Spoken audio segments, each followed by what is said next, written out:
नमस्कार दोस्तों, speed maker maths में एक बार आपका फिर से हार्दिक स्वागत है।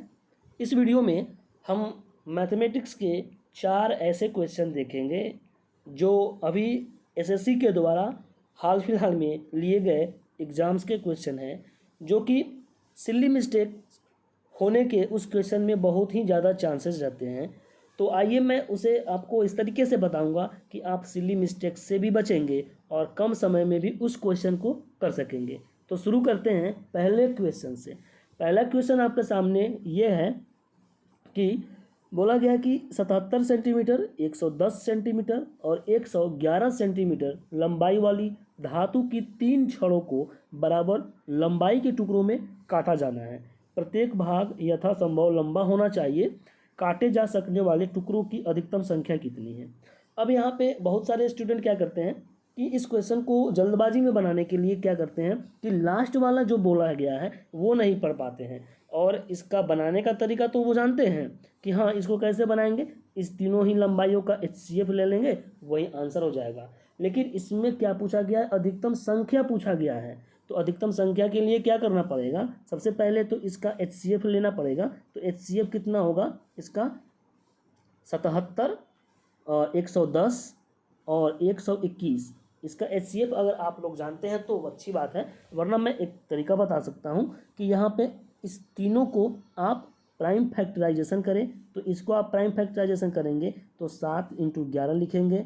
इसको अगर प्राइम फैक्टराइजेशन करेंगे तो 11 × 10 लिखेंगे, और इसका करेंगे तो 11 × 11 हो जाएगा। अब HCF क्या होता है कि हाईएस्ट कॉमन फैक्टर, इसका HCF का फुल फॉर्म हुआ हाईएस्ट कॉमन फैक्टर। तो हाईएस्ट कॉमन फैक्टर कौन सा है जो तीनों में कॉमन है। तो यहाँ पे हमें दिख रहा है कि 11, 11 और 11 जो कि इसका HCF होगा। तो 11 इसका HCF हमने ऐसे निकाल लिया। अब क्या करना है कि हमसे पूछा जा रहा है कि अधिकतम संख्या कितना है। तो इस 77 को 11 से डिवाइड करेंगे, प्लस 110 को 11 से डिवाइड करेंगे, प्लस 121 को भी 11 से डिवाइड करेंगे, क्योंकि अधिकतम संख्या का छड़ इसी में से तो काटना है। तो कहने का मतलब 77 सेंटीमीटर वाले एक लंबे छड़ से 11 सेंटीमीटर के कितने छड़ काटे जाएंगे, तो उसको डिवाइड करके करना पड़ेगा। तो 11 से इसे डिवाइड करेंगे तो ये 7 आएगा, प्लस ये 10 आएगा, प्लस ये कितना आएगा, 11 आएगा। तो ये टोटल अगर हम ऐड करेंगे तो ये 28, जो कि ऑप्शन नंबर ए इसका आंसर हो जाएगा। बढ़ते हैं अगले क्वेश्चन पे। अगला क्वेश्चन क्या कहा जा रहा है कि चीनी के मूल्य में 40% की वृद्धि होती है।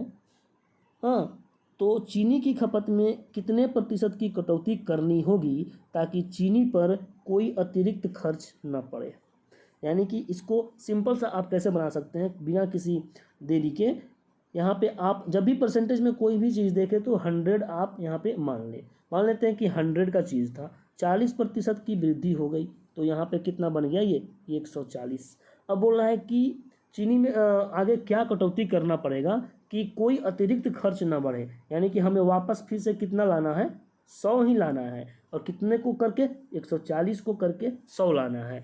तो हमें कमी कितना करना पड़ेगा, 40 कितने पे, 140 पे। अब परसेंटेज में लाने के लिए हमें क्या गुना करना पड़ेगा, 100 से, सिंपल। अब इसको अगर हम काटेंगे तो ये 2/7, यानी कि 200 बट्टा में 7, यानी कि 1/7 का मतलब होता है 14 पॉइंट समथिंग, और 2/7 का मतलब ये 28.5। यहाँ पे अप्रॉक्स में आंसर दिया गया है, जो कि ऑप्शन नंबर 4 इसका आंसर हो जाएगा।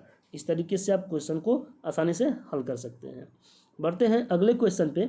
अगला क्वेश्चन क्या कह रहा है कि 11 दोस्तों में हर एक ने एक टूर पे 18 रुपये खर्च किए, और 12वें दोस्त ने उन सभी 12 दोस्तों के औसत खर्चों से 11 रुपये कम खर्च किए। तो 12 दोस्तों द्वारा खर्च की गई कुल राशि क्या है, कुल धनराशि हमसे पूछा जा रहा है। तो 11 मान लेते हैं कि उन 12 दोस्तों का औसत खर्च 100 रुपया था। इसी पे हमें क्वेश्चन बनाना है।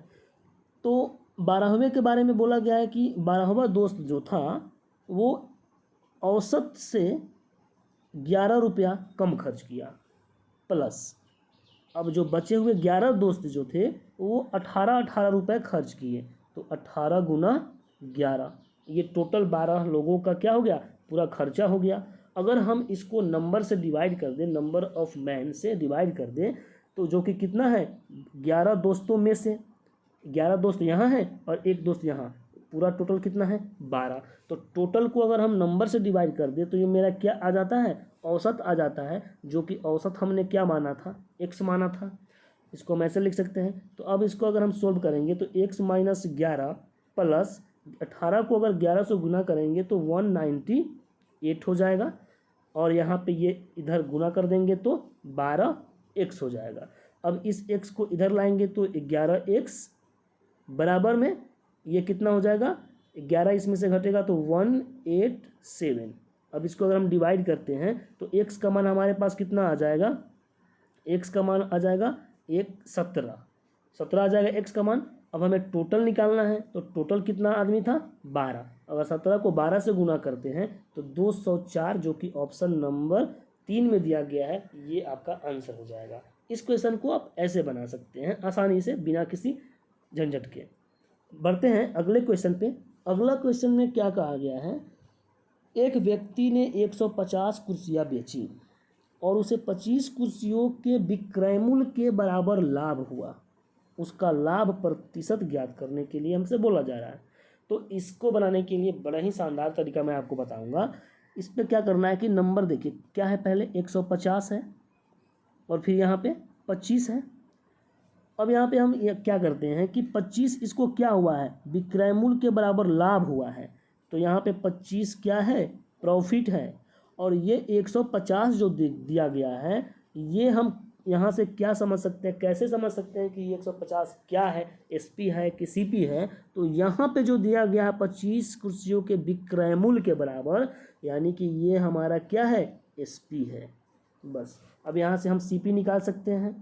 CP कितना हो जाएगा, 150 SP है, प्रॉफिट 25 है, तो CP कितना हो जाएगा 125। अब हमसे लाभ प्रतिशत पूछ रहा, लाभ प्रतिशत क्या होता है, प्रॉफिट बट्टा CP इंटू में 100।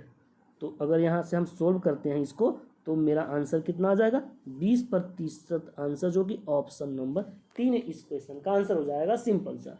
तो ये कुछ क्वेश्चन थे जो कि ट्रिकी थे, जिसे बनाने में ज़्यादा समय नहीं लगना चाहिए। अगर आप इस मेथड को फॉलो करते हैं तो उम्मीद है आपको ये सारी क्वेश्चन आपको अच्छे लगे होंगे। मिलते हैं किसी और वीडियो में, तब तक के लिए नमस्कार।